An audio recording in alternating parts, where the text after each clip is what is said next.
Okay, I think we're all set so far. Hello everybody, it's really nice to be here and what I think must be the 15th Doug conference. Martin might be able to correct me on that, but it's been quite a lot. And seeing all the people here, the programme, and having some experts on the Masters projects here. Another element of the delight for me has been not having to faff around first thing in the morning lugging kit about and so on, as Jan and Tim are doing that and hunting for taxis, so that's all good. I was going to say it makes an old man feel very happy, although having heard Paul's thing this morning about Keith's, it's made a happy man feel very old, actually. I think I'm probably going to change my name to Hunter and increase my life expectancy, but then to pick up one of Tim's points, that those poor devils are going to be getting letters addressed to Deer Hunter, aren't they? Which is not which is not a good thing. Yes, a few words of introduction from me about the Master's Dissertation programme, and then we'll move over to the panel. First of all, can I just have a show of hands as to how many of you have been at a Doug conference before and seen some of this sort of stuff with Masters projects? Probably a bit less than half, I should think. That's interesting.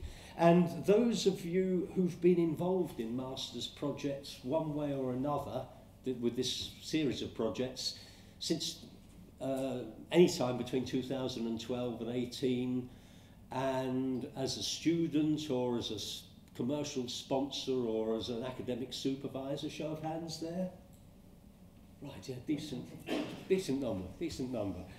The origins of this, and I was trying to recall this, having discussed it with Paul Longley, and between us we hatched up the idea of commercial companies sponsoring projects. I actually think it's Paul who did it, and it was certainly you who, being the great wordsmith, put in an application to the SRC back in 2012 to apply for some funding for what became Retail Research and Data, and that enabled us to get started in 2012, and I think we had about 20 projects proposed then by commercial companies, about 16 of which went ahead.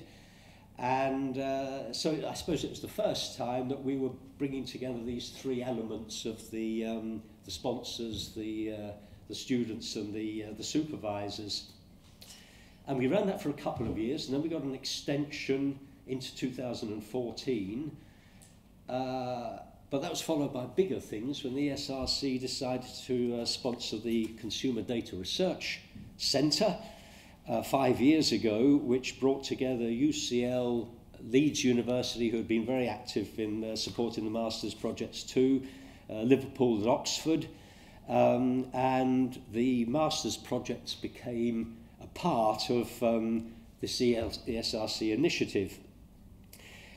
When it comes down to numbers of people involved, I think with a bit of luck, Guy might have got a bit more of a guide on how it's grown over the time. One of the things that I've enjoyed has been that we have had increasing diversity of types of projects, also departments that students have applied from, because I think early on we started off with dare I say it, as a geographer, a lot of geographers, but there are others involved as well, and I think we've had anthropologists and lawyers and all sorts over the years, so that's been a good thing. Another thing that has struck me is that I suppose when you're running this, you tend to approach it as, right, we're going to do this, we're going to crack on with the projects, and you realise that, by the way, you're also building up a whole lot of contacts and a network, and so people who've been through the scheme before, and I'm particularly thinking of Guy, but other people on this panel, and so it's not just a rote process of do some projects one year, but the people spread out into other companies, other organisations, academia and commercial world as well. And, I've referred to this as Doug spreading its global network, a bit like Al-Qaeda or something like that, with operatives all over the place. So it's good to see this growing. In short, it's been a great way of encouraging the commercial world and the academic world to talk to each other. And so now we'll hear some people who've been on the front line. And Guy, would you like to give your your view? Yeah. So I was first introduced to the programme back in 2012. I was a bushy-eyed master's student studying at the University of Leeds, and I was introduced to the website, which had about 20 projects on it, and I ended up going for one by Dixon's. And for those of you that have got a good memory, you might remember that there was Comet, which closed down about 5 years ago now. And those of you with better memory might remember Best Buy, which came around for only about 6 months before it closed down, very briefly. And my project with them was very simply trying to determine the effects that these two store networks had on the existing PC World and Currys chain at the time. And the project went quite well. I made a triangulated gravity model, and it went so well, in fact, they didn't want the results being published anyway. They wanted to keep it up in the hush. And then, as the time went by, I went on to work at UCL, and towards the end of 2013, I sort of took over the management of this program. So my day-to-day job with regards to the program has been following a sort of annual cycle, in that from this period to about the end of December or early January, we have a call for projects, and this is when we approach various different organisations. These could be retailers, they could be estate agencies, consultancies, effectively any company which holds consumer data. And we basically say, is there anything that you think would be interesting for a master's student to work on? This could be something quite short term, something which you perhaps do not have time to look at yourselves. And then in January, we advertise these on our website, so it's now on the CDRC website. And students generally apply to these from January through to about April sort of time. And we pass forwards the CVs and cover letters on a weekly basis. And eventually, once the company chooses a selection of students they want to interview them, they approach them for a telephone or face-to-face interview. And then when they choose the student that they would like to pursue, that project then takes place from May till about late August, early September sort of time. And this can be quite relaxed, so some companies prefer to have the students working on site, and this is because partly the data is very sensitive, but also because they like to have a sort of a close eye on these projects as well. So I think, Christian, you were working on site for your project, weren't you? Whilst in contrast, other companies are happy for the students to take away anonymised data or aggregated data and take them off-site. I think that's what you did, Anastasia, in your project, in that case there. So it's a very much a flexible process which has got to meet the expectations of the sponsor in that respect there. And then following the programme, we have a small competition, which is one of the reasons why we're here today. And we'll talk about that afterwards then. Okay, thanks very much, Guy. Anastasia, now at University of Edinburgh, previously UCL, yes. Yeah, just started my new job. Well, I like the timeline idea of Guy, so I also quote the year. In 2015, that's when I decided to my master dissertation with CDRC, and I worked with Andy, actually, from British Gas back then. And I was coming from public policy degree, so for me, it was interested to see energy sector and just explore it a bit, but I had no knowledge whatsoever what was awaiting for me there. I joined the program, and as I said, I was happy to work with Andy because he let me participate in a company from day one, and I was taken to meetings, I was part of his team, and he let me to explore a very challenging question, which was, how do we find fuel poor in the UK using energy data? And that's something very important from regulatory perspective and also energy company. And it's the question which kept me going for another year after that in my PhD, which I started doing with Paul in UCL. So gave me lots of inspiration back then. And I think the fact that I worked with industry also gave me lots of incentive to do well, because we kept in touch. I was going there, sort of, we had discussion of the results. Sort of, there was quite a strong connection there. And in general, I'd say I couldn't answer the question how we can find fuel poor, but I did work with a very significant chunk of big data in my PhD, and the project actually became how we can address the challenges of big data. Can we use big data to answer questions like that? What is the challenges for academic research, for industry research? And I basically just focused discussing those because there were quite a few. So at the moment, I just finished my PhD, actually had my Viva a couple of weeks ago, which went okay. You know, what I'm doing now is I teach statistics in university, and I'm a sort of very determined to promote statistics and social sciences, and I'm very determined to continue working with interacting industry and research. And I think being part of this program shaped my life in many ways. I think I became better instructor in university because I do know where our students are going to go when they finish. I do have a bit of idea now which kind of statistics analysis they'll be doing if they join in industry after university. I also understood quite a lot through working with Paul, seeing how challenging it is to develop industry and academia relationship. But it's inspired me, and it's something I'd like to carry on doing in my research, you know, if I have chances. And yeah, I think overall it's been absolutely amazing experience. And 3 years ago I was here as well, and I received the prize for my project, which wasn't the first, but it was still a good prize for me. And it made me think that what I was doing was interesting and useful, and it gave me strength to continue that for another 3 years. Right, thank you. I do like the phrase "shaped my life." I think that's brilliant. It's sort of a nice segue into Andy, now with Virgin Media, but obviously before you were elsewhere. So what's your view and history on this? Yeah, so my history goes back some 5 years with this programme now, and I'm certainly unusual, if not unique, in having sponsored projects from different companies and different sectors. But in a way I didn't really consider not doing that, because I think a lot of the challenges that are there in industry are kind of universal. Yeah. So if I look at the teams that I work in and have managed, there's just an insatiable demand for numbers and understanding of what's going on in the business from senior management, and that is pretty universal. Yeah. Yeah. And it can just be all consuming, and I think it's very hard to set aside the time to do some of the R&D work that these projects lend themselves to, and the academic world does move on a different kind of time scale, and they can take the time to look at things over a 3-month period, and I've never had anyone ask for me for anything at work and just say, oh, take your time, and you know, we'll get the answer in a few months. It's no, I need it this week, and or today preferably. So we had 2 projects in British Gas. Anastasia was one of them. We also had Nick the year before that, and it was an interesting time because we had a lot of big data, that smart data, and I think we didn't really know, if I'm being brutally honest, what to do with it.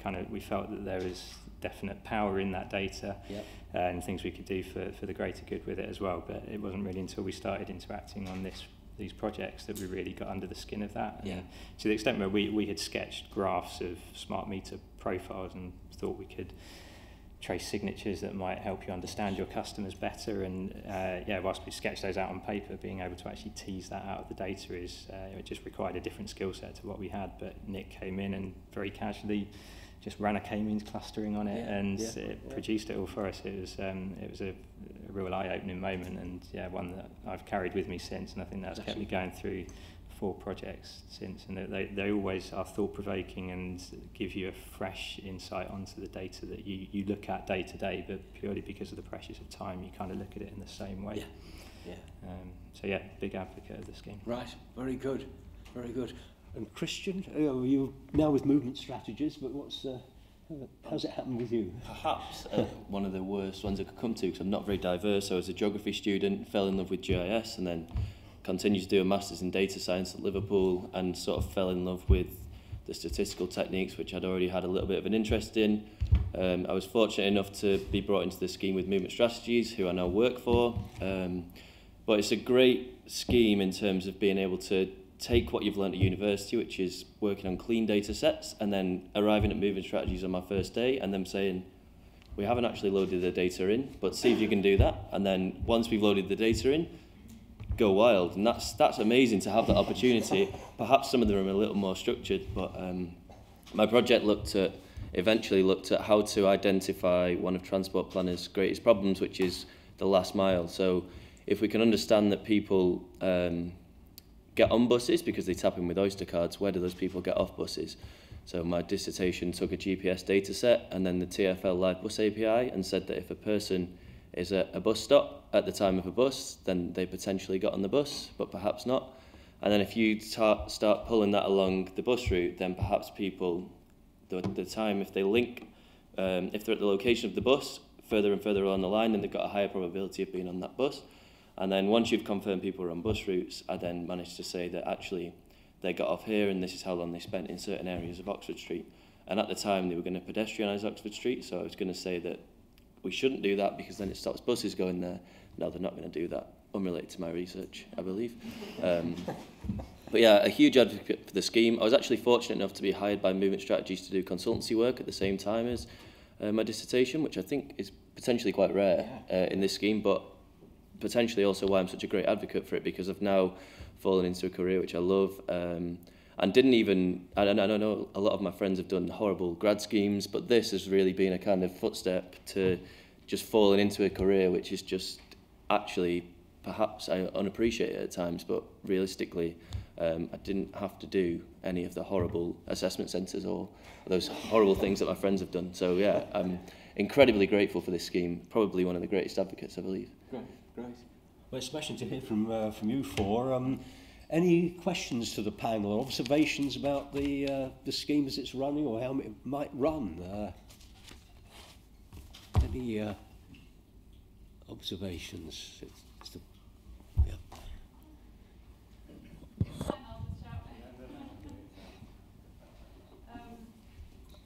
Thank you. I was just wondering, how do you select a topic for a program? So as a company, how would you decide on something to give? So me personally, it was my predecessor Dan, one of Guy's students, had worked on identifying people on buses, and it just seemed that his data at the time wasn't quite there. I think he had something like 3% of the population of Norwich. Now, when my data had come for me to use, I was getting around about the 10% of the population of London, which is obviously a huge increase. So we just kind of developed his idea, put it in a busier area, took a topic which I was familiar with, which was retail analytics, and then applied it in that way. Any other observations?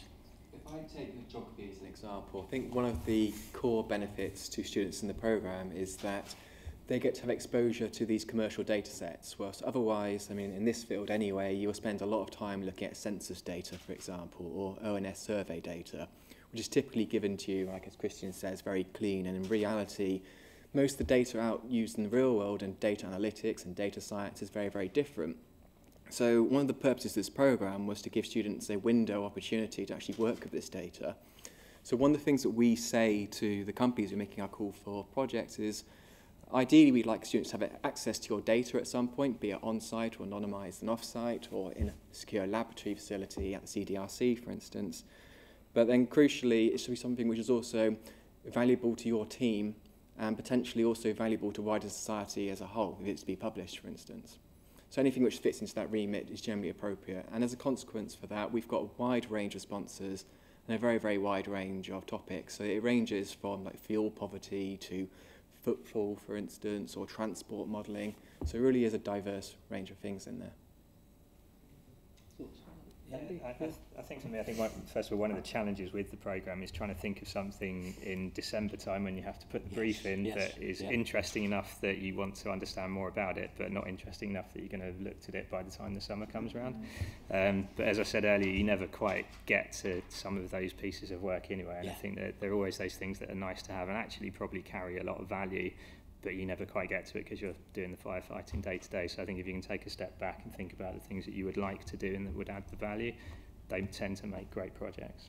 Yeah, I think when we were trying to generate projects, as get people thinking in November and December, one of the techniques always was to think of, what's in the basket. You'd like to do it but haven't got time, but you might find somebody who's got time, and so they're probably not the most pressing projects in the team, but a few steps down, yes, got a chance to get it done.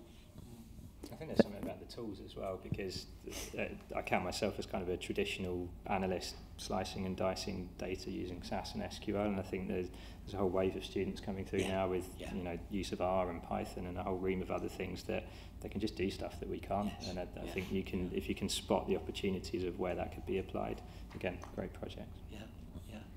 Thank you very much. I actually, that was going to be my next question, is how do you time it well enough so that it's of benefit to the business and to yourselves as well, without it being completely desynchronized? Because yes, the timing can be a bit complex. So if you're having to submit in December, it feels a bit too far ahead, you know. But I also wanted to say that to Christian in particular, that maybe some of your colleagues or friends have had bad experiences with graduate schemes, but I do believe, sincerely, having managed graduates and being part of one in my company, that actually it does bring a lot of benefits as well, because you can, especially the one we have at Centrica British Gas, we try to rotate grads into different roles, so they actually get a really broad spectrum of different roles and visibility of different business units, have access to different sources of data and stakeholders. So yes, it might feel that, okay, the assessment centers, that's a real pain, I agree. But it does forge some skills as well. And I think the combination of both could be great as well.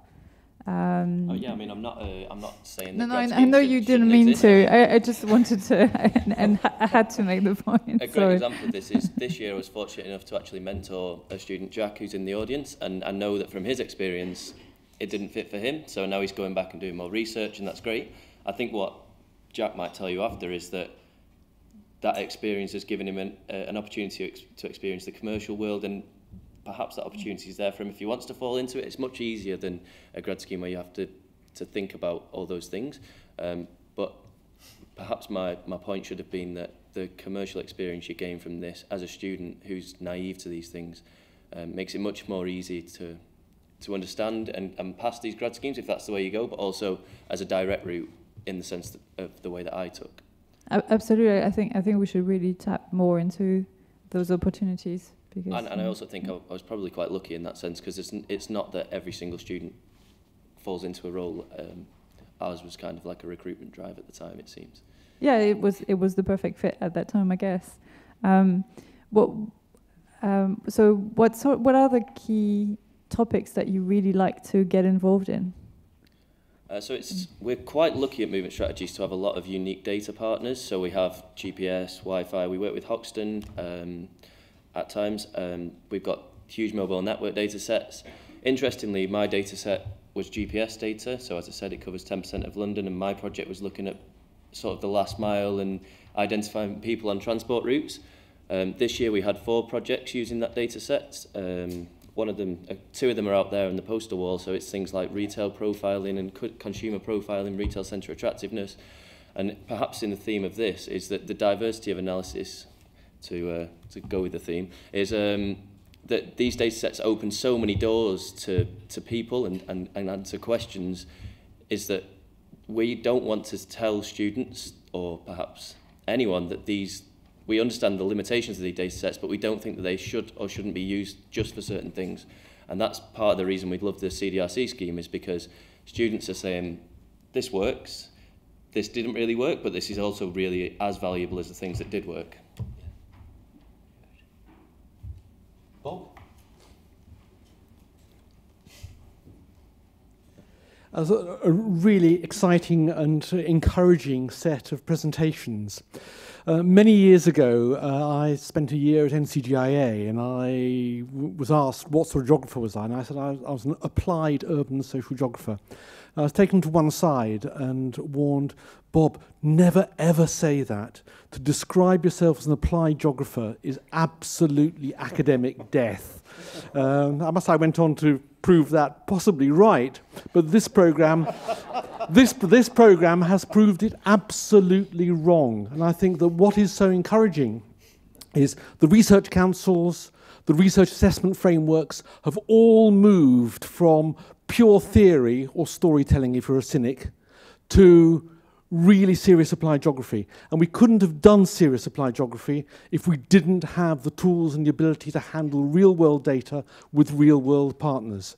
And I think that's the real message that's come from this panel session today, that applied geography is now absolutely at the forefront of relevance in both the outside world and ought to be within universities, but isn't. So McKinsey will write a big report on applied geography, just like data science. Absolutely.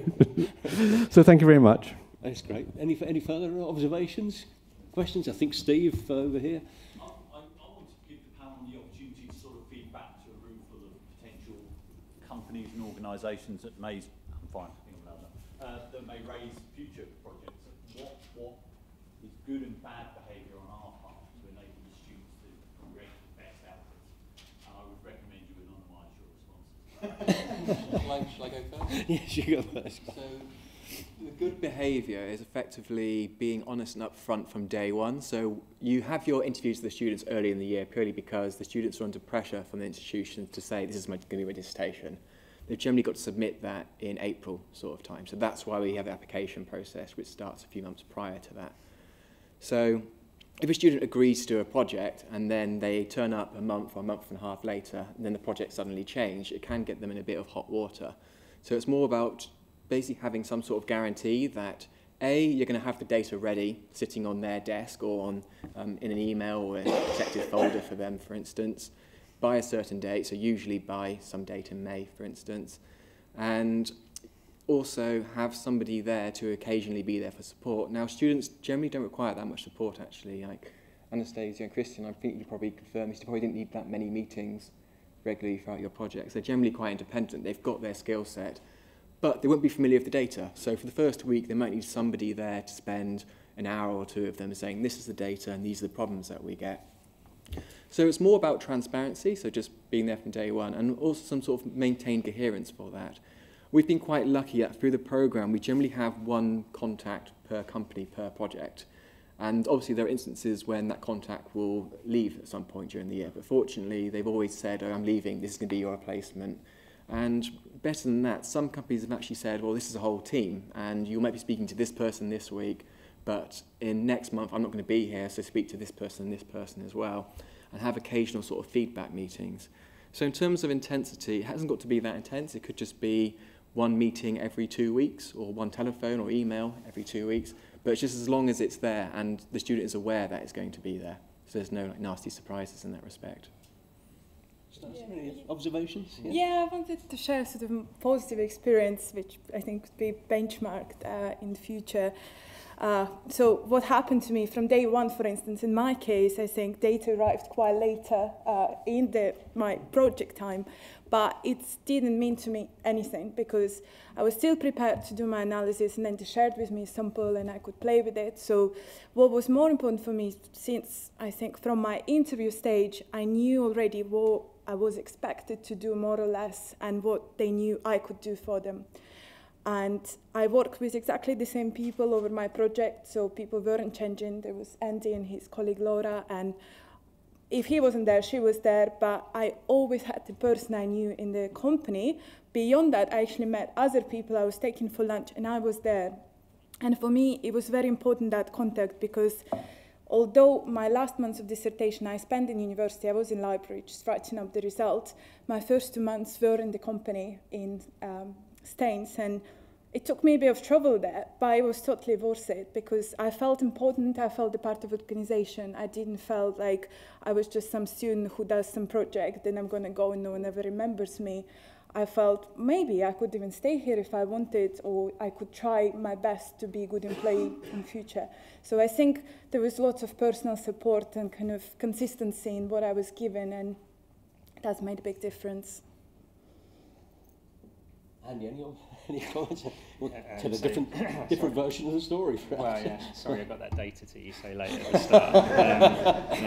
I think being prepared is probably one of the key things, so making sure that you're ready with that data when the project starts, because quite often you don't get to think about it until suddenly the student is with you and you're like, okay, and then you've got to try and arrange for that to be transferred to them securely, and it's best to do all that thinking up front, I think, and yeah, just have that ongoing support, I think, for the students. So in my experience, usually an hour a week, just running through what they've been looking at and what they're looking at next. Kind of helps them keep on track, and it helps you monitor what they're doing and keep them straight as well, because as Guy says, the student doesn't know the data, and with any data set there are pitfalls and things to be mindful of that you can help them navigate through. Christian? I mean, it's probably not true for everyone, but I'm quite a big advocate of working in-house. I think, as you touched upon, it gives you a real sense of belonging to a company, and that's quite motivating. Certainly as well, from a commercial perspective, if you have the intention of hiring students at the end, or perhaps that student's hired you, you've already basically put them through a probation period, in the sense that they've met your team, they're kind of interacting with your team day to day, and you can see how they work, and that's probably quite useful from a commercial perspective. As I say, from the student perspective, I've been there, I quite enjoyed working in-house, I quite enjoyed the support that you can get from that, and I don't think any of the students we had this year were particularly needed someone to cry on all the time. I still think it gives you the opportunity to say, right, let's set an hour in the diary every week, let's get these kind of questions answered, but it also gives them the simplicity of saying, look, can you just help me debug this query? Because that to them will be really stressful at the time, but to you it's just a case of going, oh, you only had one letter out, or something like that. It might be as simple as that, but it helps the student a lot. The mention of data arriving late does spark a memory. I think it was a few years ago, and I'll keep it anonymous, but there was a student who was waiting and waiting and waiting for the data, and suddenly 60 million records arrived, and one of the wags at the DUG meeting said, I expect it was the complaints file, which I enjoyed. Right, perhaps just one more. Yes, Plum Centre here. Thank you. Have you ever used Kaggle as a source of your data or topics? Do you ever heard of that website? It's a website where companies are actually pasting requests for some model, for example, for predicted lifetime value of a customer to be done. And actually, it's a competition. So whoever win the competition gets an opportunity to actually work for that company. There's also a very high monetary price also for the first, I think, 2 places. Right. So it's also, they're also pasting at the same time as they paste the request and the description, they're pasting the data set. So that could solve also that problem with waiting for data to arrive. One of the things we do as an alternative to the program is you've actually got some data from a selection of companies. So a lot of these have got anonymized names. I can't reveal who they are, but they're all commercial data sets.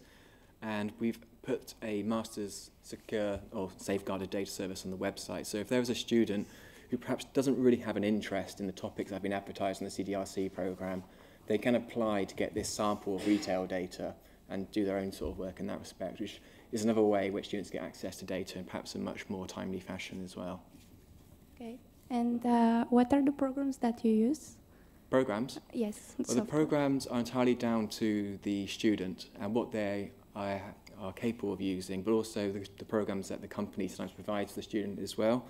It's been quite interesting that in the 5-6 years we've been running the program now, the composition of programs that have been used has completely changed. So we've gone from using standard stats packages like SPSS, for instance, and ArcGIS, to more programming-based programming languages as well, so like R and Python, both in there. But it really is completely diverse. And if you look at the posters out in the lobby afterwards, you might notice from some of the figures that you've seen there that a lot of these are probably from some quite obscure methodological techniques which must have been used from some of these new coding languages. Okay, thank you. I think we'd better move on to the awards. If you've got further questions, do grab people over lunch if you want to pursue particular points about that. I think if you all sit tight, and Guy, you're going to introduce the awards. Is that's right? Sorry? I do it sat down. Oh well, no. I thought you'd go up to the podium, you know, and do the full works, and then I guess I'll follow you up, and we'll identify the lucky prize winners. So this has been another big year of the Masters programme. We advertised the projects back in January, and we had 20 projects in total, and these were all allocated. We had a whopping, I think, 175 applications for Master students from across the UK. And as a part of this programme, we've seen this programme really has grown over the last few years. I think we've had about 35 companies in total now participate in the programme for the last few years, and about 20 or so universities. And obviously it's not just geography anymore, it's now also computer science, economics, statistics as well. Basically any discipline which allows students to use data in a quantitative way. So this year we're going to try and run the programme a little bit later, so the distance between when you submit your proposal and when the project actually starts is a bit smaller. So instead of December deadline, it's now going to be a January deadline for proposals. So if you're from any organisation which handles data on consumers and you can think of a project which might be useful to you next summer, we're sending out calls for this later on, but by all means do get in contact with me or just go to the website we've put on the slide behind me, which is very simply cdrc.ac.uk/retail-masters. If you just Google Retail Masters CDRC, it comes up straight away. It's quite easy to find. But up there, we've got all sorts of details like old abstracts from old projects. And indeed, we've got abstracts from this year's programme as well, which will be shortly pasted online. We've also got testimonials and various different data and information about the programme in total. So this year, I've got a few things to announce before I hand it over to Keith. So firstly, we've got a poster session outside, which is for you to all enjoy during the break. There is a poster competition, and the winning poster will receive a £50 Amazon gift voucher. And I'd be really appreciative if as many of you as possible could vote for these. So outside near the posters, you'll notice there'll be a ballot box, which I've very beautifully decorated yesterday. And by it is a piece of paper, and you'll notice that all the posters have numbers. So just very simply put down a number on a piece of paper, fold it up, then put it in the box. Please, only 1 vote per person. I don't want to have any electoral fraud coming on in here. A second thing to announce is we released a book called Consumer Data Research earlier on this year. We've actually got some copies out in the lobby as well, so during the lunch break, do please take a look at them. The brilliant news about them is that they're all free, so if you'd like a copy, just let us know. You can probably take it home with you today. That's it. And then finally, I'm going to get on to the prizes then. So this year, we've gone back to the basics, and we've actually had the class of 2012 take part in the judging this year. So we've had Matthew Pratt, who joined us at UCL shortly after doing his Masters. He then went on to join Sainsbury's, and he's now at Javelin. He's recently joined there. We've got Thomas Murphy, who was at University of Leeds at the time, and he's now moved to Crown Estates via Knight Frank. And then Helen Parker, who is also from University of Leeds, and she's currently working at Tesco's. Both Thomas and Matthew are here in the room if you want to discuss their judging later on in the day. But there are 3 prizes today that Keith's going to shortly announce. There is 2 £250 prizes and a £500 prize as well. So without further ado, Keith, would you like to come up? Right, yes, I'm up. Do we actually have prizes to hand over? That's the thing, right.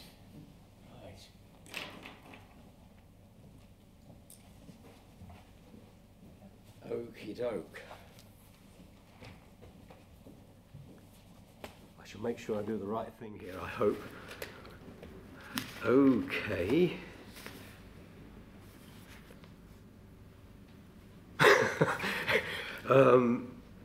Can you come and peer over my shoulder? So, number 1, Thomas. Yeah, that's right. Yes, Sophie. They're on the right order. That's great. Right. I think I had to sign an NDA before before I was given this. So, okay. So we have a prize. A runner-up prize is Thomas Statham in the hall. Good.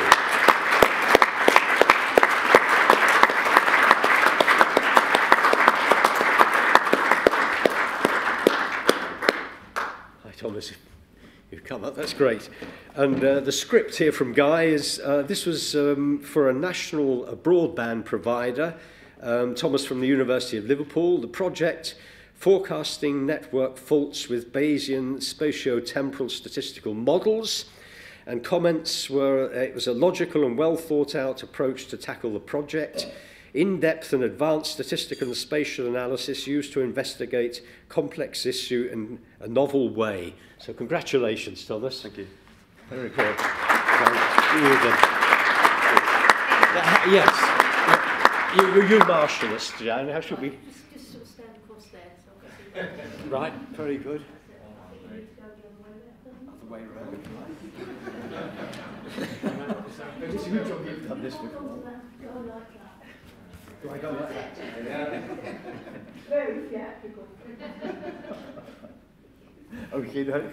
Yeah, congratulations. Well done. Well done.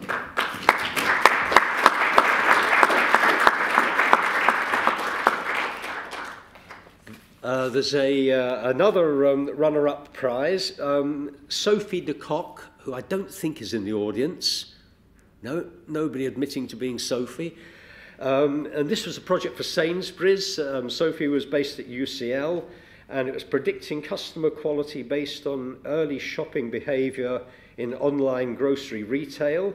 And the comments were, an advanced piece of analysis employed whilst consistently stayed focused on the research problems, very well executed and a clear benefit to the sponsor. So that's good. Let's give the project a clap. Anyway.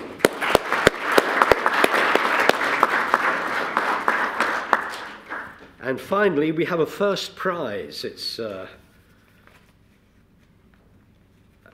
special envelope for the first prize. Is Lenka Hasova in the audience, please? Whoa.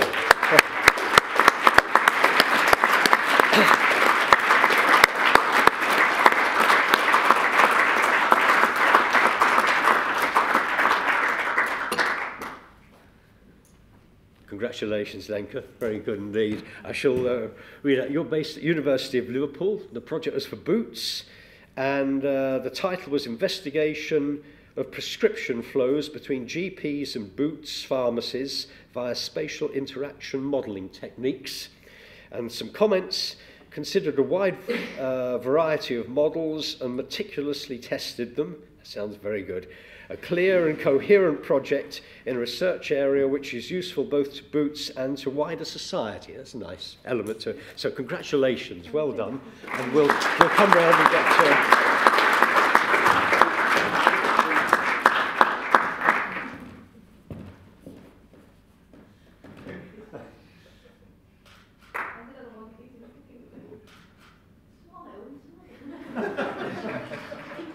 Very good. There we are.